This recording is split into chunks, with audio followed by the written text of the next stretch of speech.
Anticipatory anxiety is one of the biggest problems that we have to endure nowadays. When you take a look at how difficult life is, and when I say that, I mean from the context of when I was a kid, I went to an inner city high school in Chicago, and I went with blacks and whites and Latinos and Asian kids, and we all figured out how to get along. And if we didn't, the worst problem you had with somebody is you got a black eye or a bloody nose. We had no guns, no knives, no metal detectors, no drugs.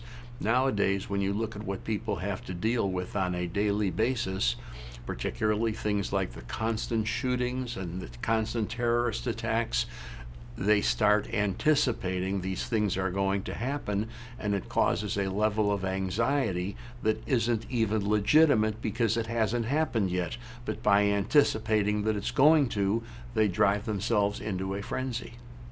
I teach them how to operate the three laws of decision.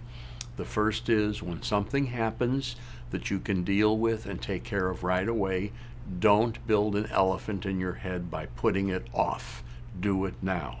The second is when you have a change that you have to wait for a while before you can take appropriate action on, I teach them how to take that thing and put it on the back burner of their mind until they can address it appropriately and take care of it. And the third law of decision is when people lose the ability to have or do something that they're not going to be able to regain, I teach them how to find find a replacement for that thing that might even be more beneficial and satisfying than what they lost.